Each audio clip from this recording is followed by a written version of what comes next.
lecture series.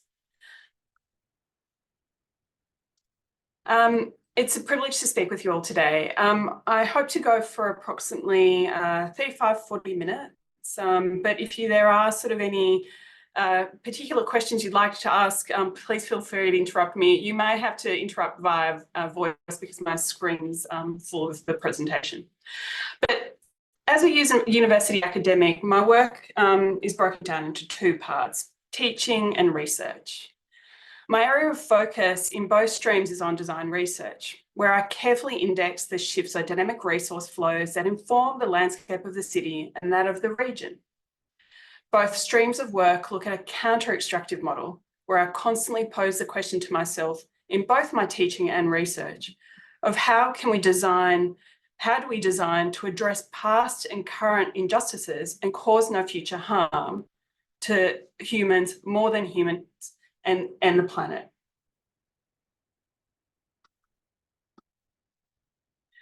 I've broken down the presentation into three parts. Part one, which I'm titling Reckoning and an Unearthing of Ground. Part two, Decentering Knowledges, Multiple Grounds, which I'll talk about the recent book that Nadia mentioned. And part three, Setting a New Course, Examples of Recent Student Thesis Work.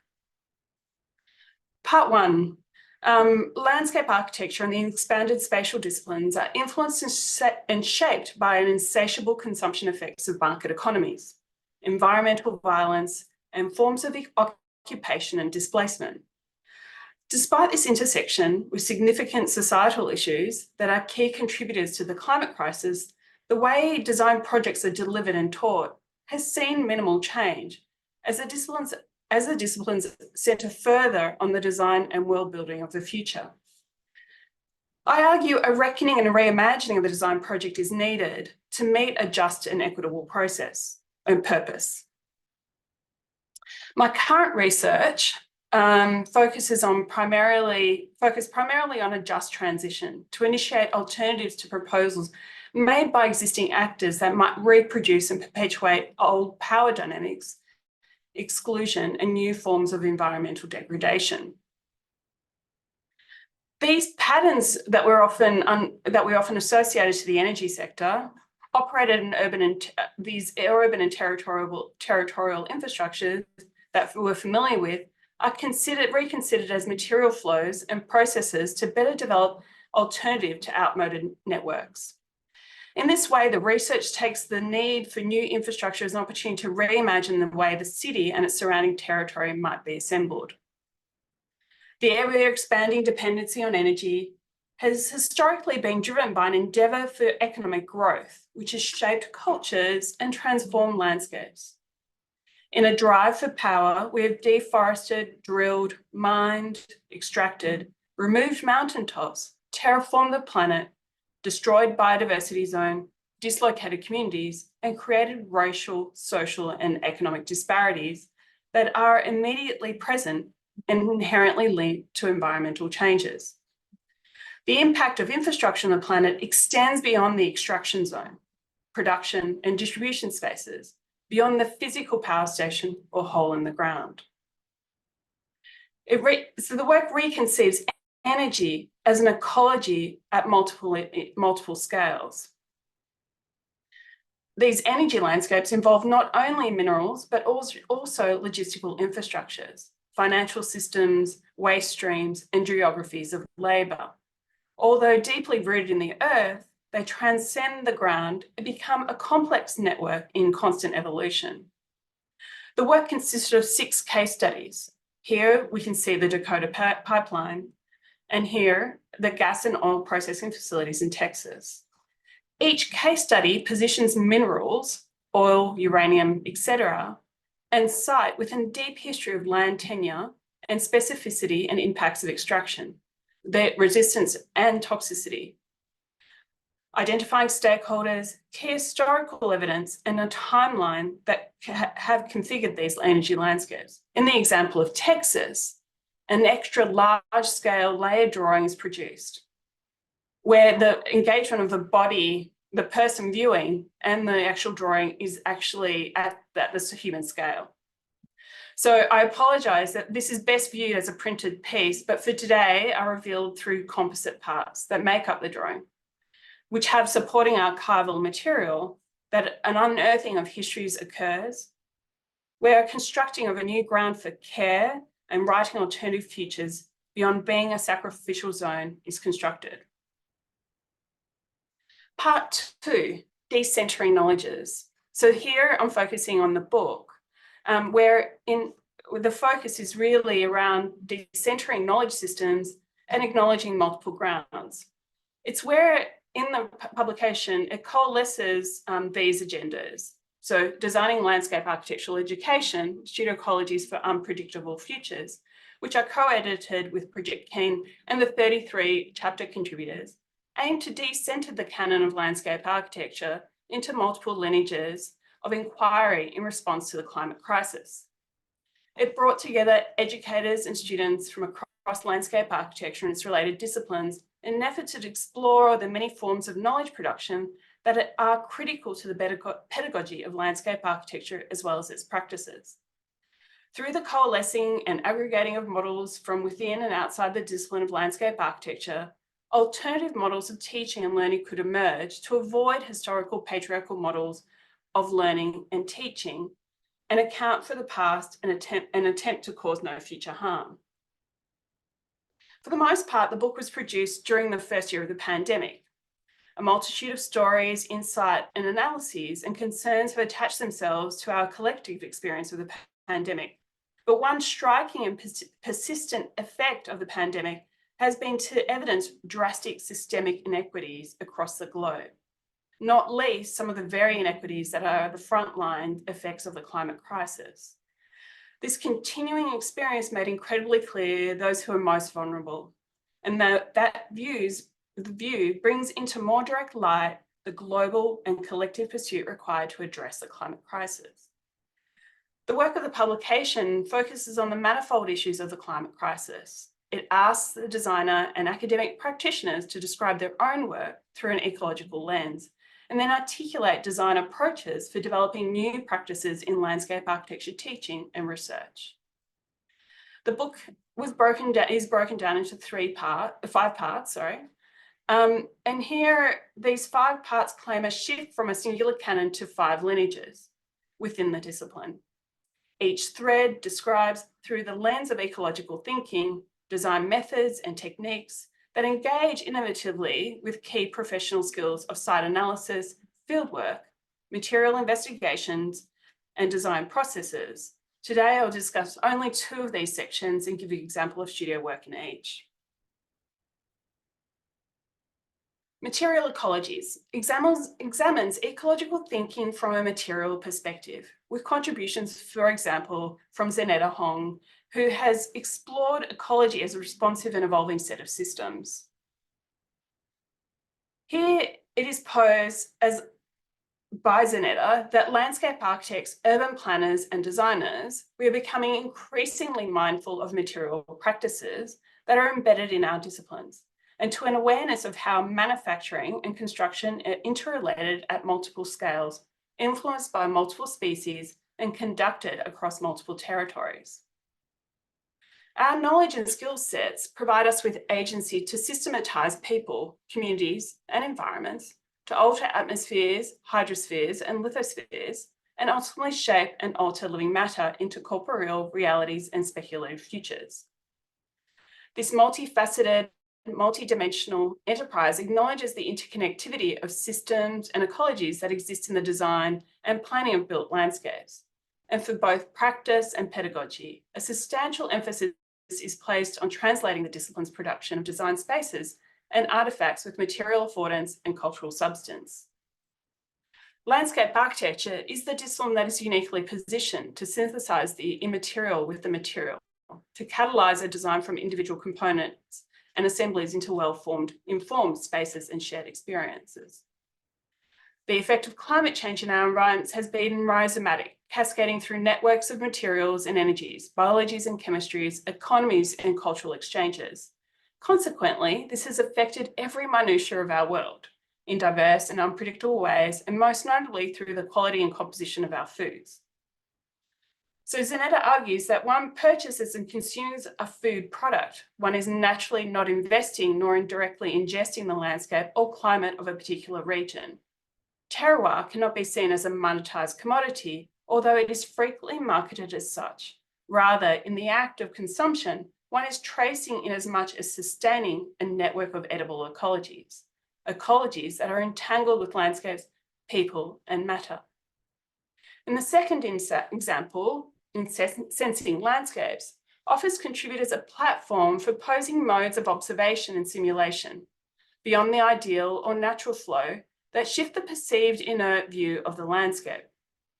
In the work of Ramirez and Suanyuan, where they examined the work that starts to critically bring to the fore the veiled world behind current decarbonising policies in the global north, and visualizes the ways green policies produce landscapes, nature, material, and labour relations. Within this framework, it then moves on to the redesign of these policies together with local community. The work proposes the involvement of designers on territorial policies through alternative visions of the planetary. These processes have various divergent and differentiated material and social impacts that need to become visible and clearly identifiable within their own geographies, and for which various forms of representation need to arise. From global corporate industry networks to material social studies, the following project here that they utilise is described as a potential alternative project to represent and envision the planetary. Here, the section becomes a way to envision the planetary, not by depicting a totalizing object that can be managed and programmed, by bringing to the fore those humans, non-humans, and materials, technologies, and politics that are usually hidden behind the traditional planetary images, such as the blue marble. In the third part, setting a new course, where I talk about two recent thesis projects. So I'll spend a little bit more time here. And here there is a call to reframe, there's two calls. One is to reframe systems and techniques of measure, expressions and idea forming within the landscape architecture design studio. In Sonia's thesis titled Uncommon Knowledge, it responds to the contemporary environmental information economy at the site of Google's first hyperscale data center in water-stressed the Dailies in Oregon, and on the banks of the polluted Columbia River straddling Washington and Oregon. Here she argues that data is expanded into the development of a physical landscape. Hardware to hold information is paired with plant wetware to engage the design landscape as a form of sensor and data repository. Plants, as opposed to backdrops in the landscape, are a central component of a collectively managed informational system. Okay, so the next few slides, what I'll do is they're videos, so I'll play them and I'll be silent in this first couple. Nadia, let me know if you can't hear the sound.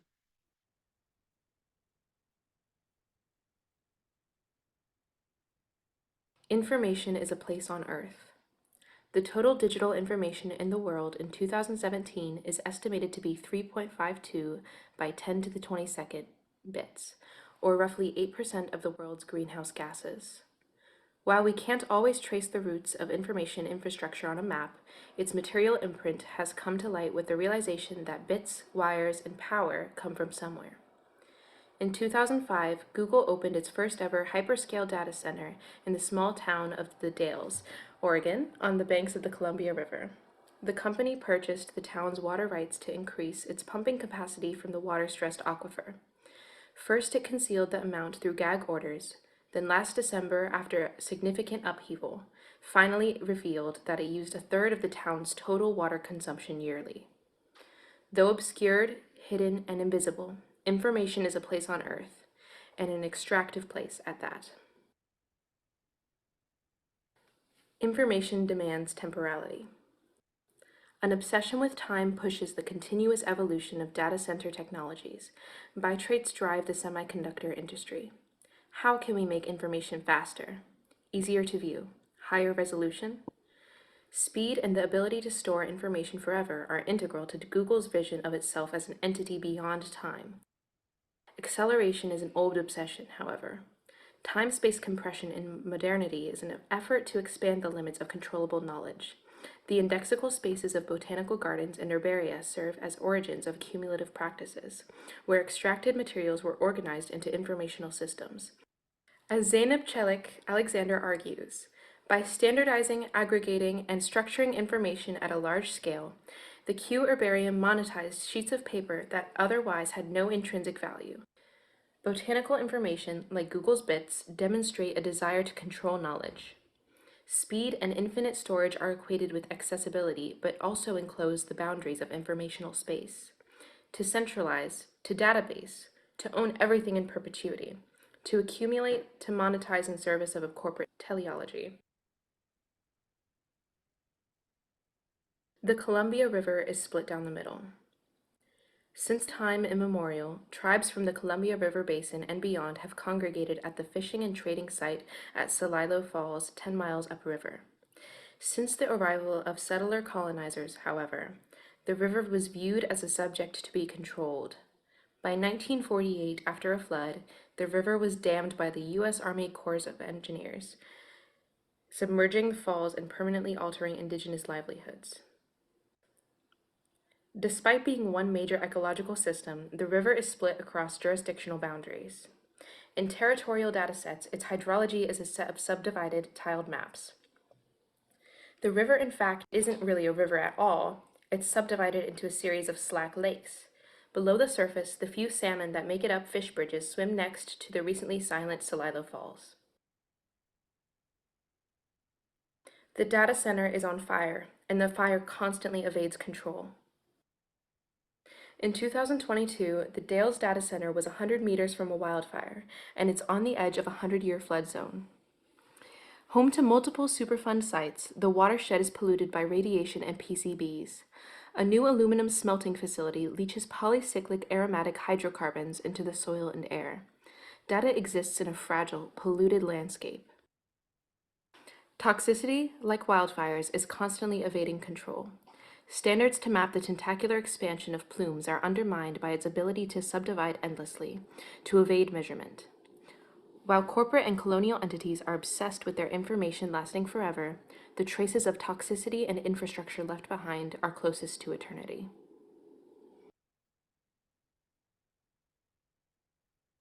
The future is always in the present, or here lies the EPA archive. The ability to sift through information at high speeds makes it possible to predict the future. Data from sensors, photogrammetry, and satellite imagery are transformed into the SHPs and CSVs that become computational fodder for designers working with coastlines and sea level rise. But as Akhil Gupta argues, while all infrastructure is inherently forward-looking, it is simultaneously a vision of the past.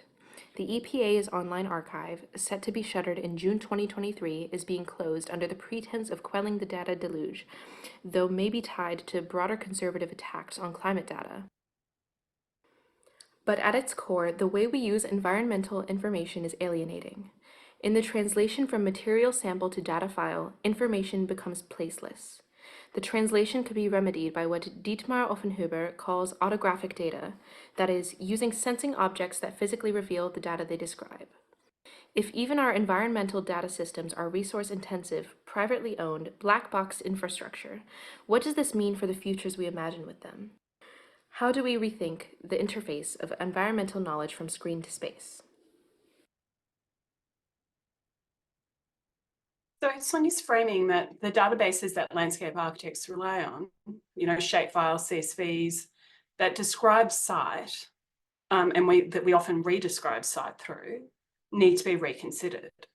So she argues that what if we were to design information infrastructures, both physical and digital, that are premised on collective ownership as opposing to existing systems that privatize, accumulate, and collect?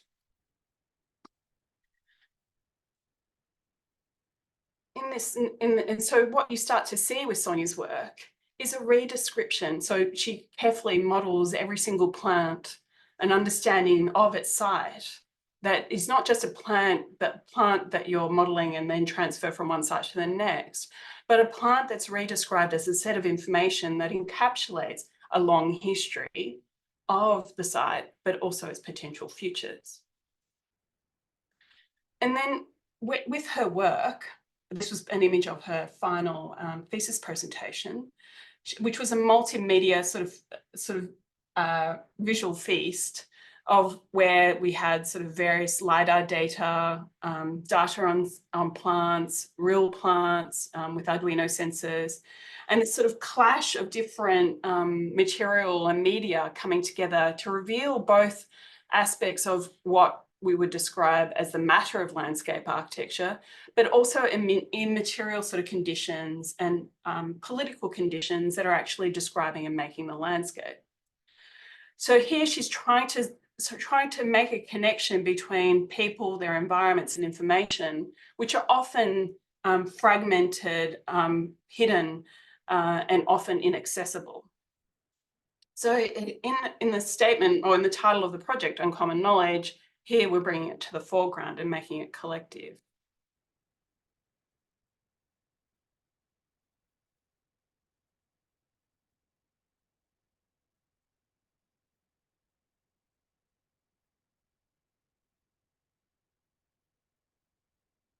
Okay. So there's the next call. So these set of calls draw from not only my research, but also the publication. But this next call, and then also next example of thesis work, argues that a call that we need to produce alternative models that diverge from existing governance systems, institutional structures, and infrastructural determinism that emphasize rigidity and resistance to change due to the persistence of archaic legal systems and codes that hark back to periods of white settlement when land was considered terra nullius, nobody's land. So this project, Plantation Futures by Selena Abe and Enrique Cavalier, argues and questions the concept and practices of heritage in the profession of landscape architecture. And because it has historically been embedded in the colonial imaginary and its racial legacies. They argue for moments of accountability and restoration that are conceived, such as through a citizen assembly, which holds industry and systems of dispossession to account through new forms of democratic processes and landscape-based evidence. Here in their project, Black ecologies emerged through layering of archival narratives, poetry and literature, foregrounding lost narratives within the plantation. These narratives envision radically different futures where interspecies kinship and empathy surface as new ecologies that point to new Black futurities. Again, there's an introductory video to their projects that I'll play. It has a voiceover, so I won't talk over the top of it.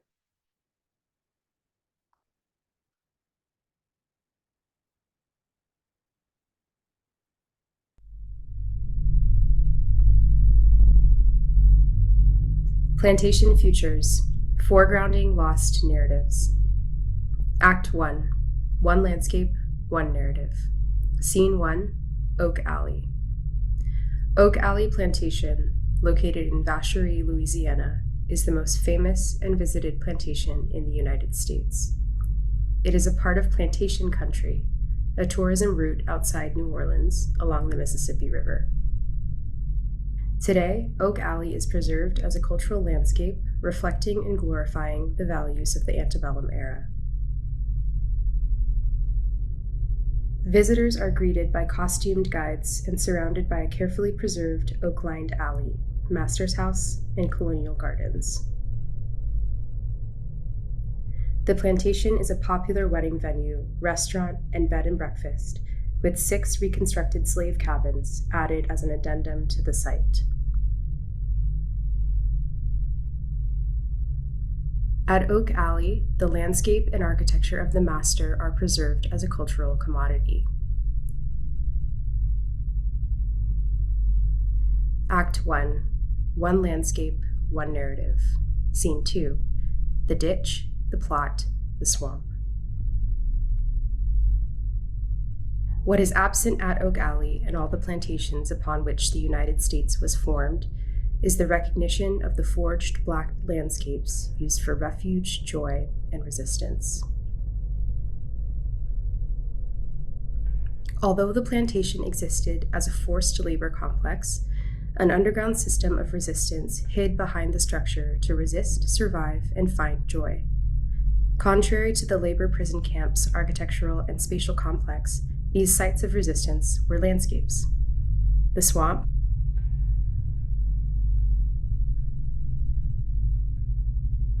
the ditch, and the plot. These landscapes allowed the emergence of new ecologies, where kinship and empathy developed between humans and non-humans. These interspecies entanglements allowed the enslaved to connect to the land they lived in and worked on, while allowing them to create imaginaries beyond their life on the plantation. As a legacy for the descendants' communities, these ecological landscapes deserve to be retraced, found, and celebrated. Act 1, One Landscape, One Narrative. Scene 3, Obscuring. Through the preservation of cultural landscapes, the practice of landscape architecture has perpetuated forms of erasure since its inception to the involvement of professional associations such as the Cultural Landscape Foundation and the ASLA. The foundation lists Oak Alley Plantation in its archive under Designed Landscape. Its cultural and historical value are categorized as Garden and Estate and Colonial Garden. The foundation recognizes all the plantations in its catalog through these same categories. They credit the design of Oak Alley to Richard Koch, a landscape architecture firm.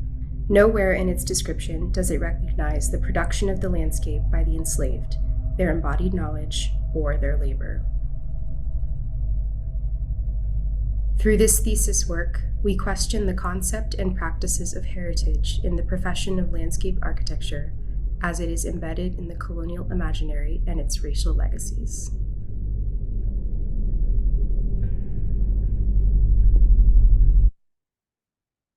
So I guess what each project, or the series of projects that you've seen, what they intend to do is actually bring forward a whole range of other narratives, and that aren't necessarily given voice when we do projects. So it's this deep palimpsest that's actually unearthing the conditions of ground or conditions of matter that are often invisible and visible, bringing them together and giving, in a way, multiple voice to what we would regard as site.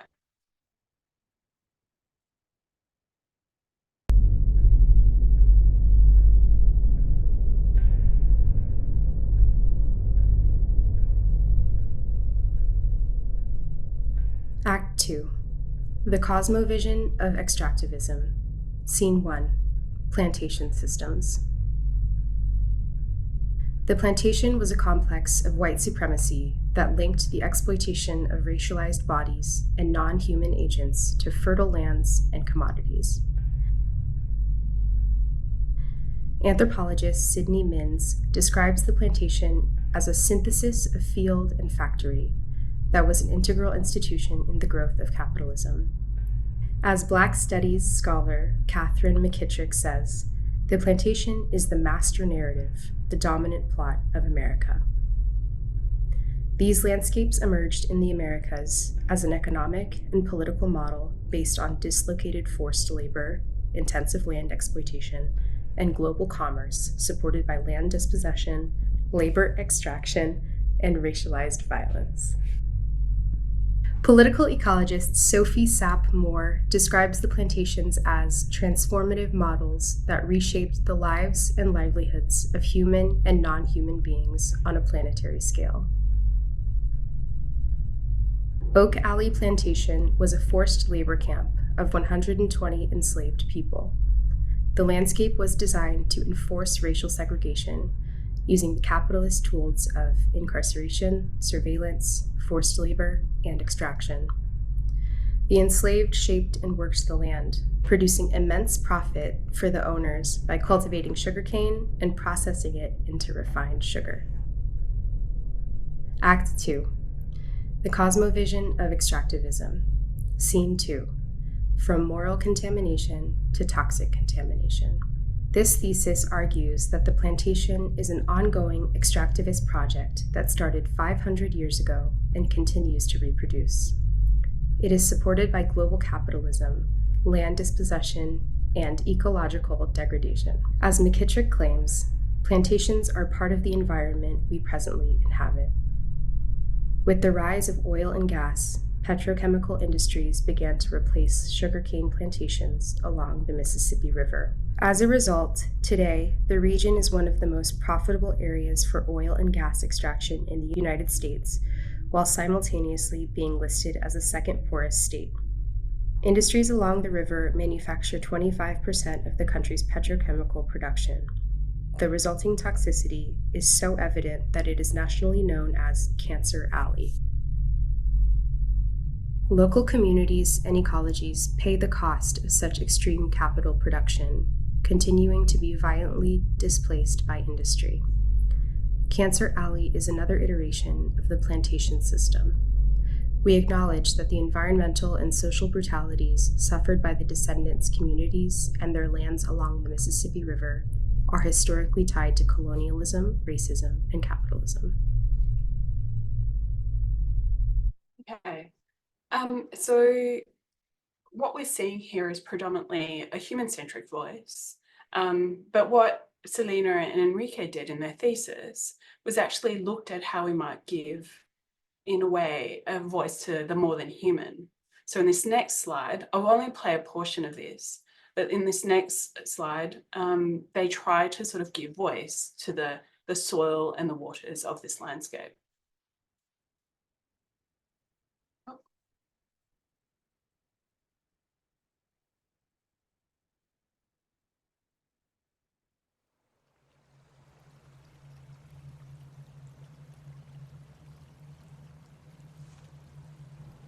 As if blackness, water, and soil could talk. At the beginning, we were all matters, waters, and carbon, influx bodies with undefined boundaries. From glacial melts to tropical storms, we blended. Through our bodies, smaller particles traveled, from up to the low. Glacials grinding remnants of geological pasts. Across continents, transplanted. Separating and joining. Smaller bodies with their own agency, but in our whole. One whole. Multiple matters, numerous bodies. We were matters and legends embedded in the cosmovision of the Chitimacha peoples. Accumulations of particles, emergences of silts, formations of water, land and being. We became a mediation of time and space, emerging and dissipating, blending and forming. We were ever-changing landscapes of matters, muds and waters. We are one brown ecologies of multiplicities. We burden the relics of one past, a past that doesn't want to be forgotten. We carry its embodiment, depleted, drained, extracted, stolen, continuously wounded by ditches and levees, by domination and ownership.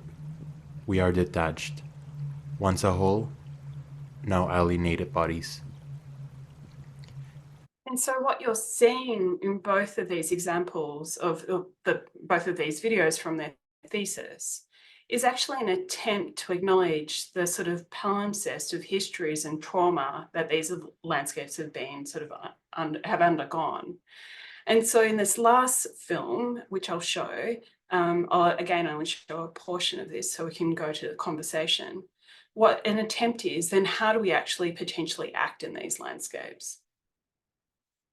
And again, this is only one portion of their work, and this addresses sort of, in a way, how we might sort of deal with, I guess, past trauma, past sort of violence in these landscapes, but also how we might potentially reconceive actions in history.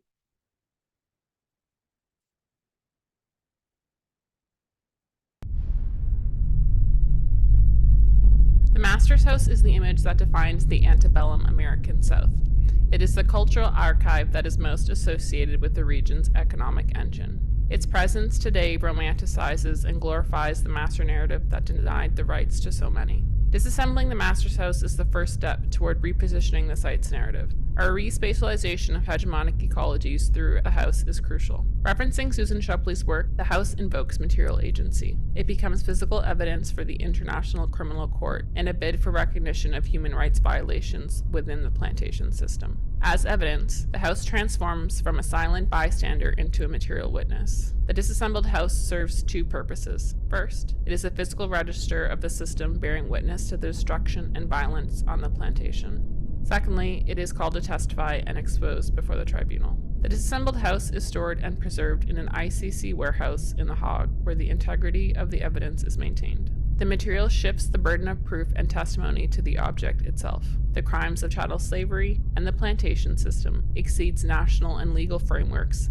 and the ramifications reach far beyond the present into the future. The material is examined through a systematic unbuilding, where evidence is collected and documented layer by layer. A chain of custody is detailed throughout the entire lifespan of the evidence, from creation and collection to disposal.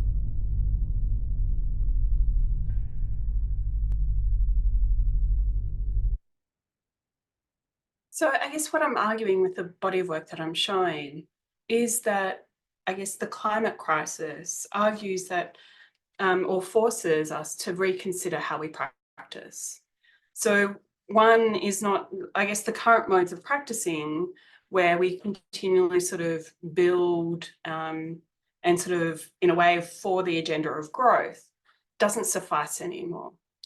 So my work, coming back to the initial question that I posed, I'll end with it as well, is how do we design to address past and current injustices and cause no future harm to humans, more than humans, and the planet in the grounding of matter? Thank you.